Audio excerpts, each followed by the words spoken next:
उद्याचा दिवस माझ्यासाठी खूप खास आहे. का ते चला सांगते. Hello, good morning. कसे आहात सगळे? आज सकाळी जरा लवकर उठले होते कारण यांना जॉबवरती लवकर जायचं होतं. मग छान स्किन केअर वगैरे केलं आणि यांचा उपवास होता म्हणून लगेचच खिचडी बनवायला घेतली. त्यानंतर खिचडी बनवली, छान आम्ही नाश्ता वगैरे केला आणि पप्पांसाठी लगेच जेवण बनवायला घेतलं. चपाती भाजी बनवून झाली आणि त्यानंतर मी दही लावायला घेतलं कारण की उद्याच्याला आहे आषाढी एकादशी. उद्या उपवास, त्यामुळे मी घरीच दही लावते. आणि उद्या फक्त आषाढी एकादशीच नाही आहे बरं का, उद्या आहे माझा वाढदिवस, त्यामुळे मी खूप खुश आहे.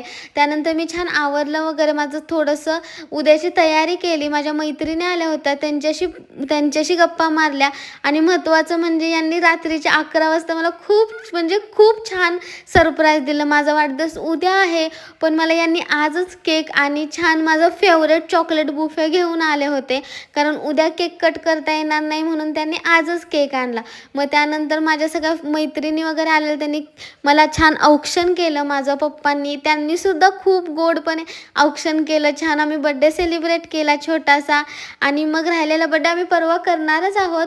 मग आज आम्ही ओवाळलं वगैरे आईंना, त्यानंतर छान बड्डे वगैरे सेलिब्रेट केल्यानंतर केक वगैरे कट केला आणि आम्ही बाहेरूनच जेवण आज ऑर्डर केलं होतं कारण ते बोलले की आज आपण बाहेरूनच जेवण ऑर्डर करू. मग आम्ही छान जेवण वगैरे सगळ्यांनी एकत्र केलं आणि राहिलेला व्लॉग उद्या. बाय.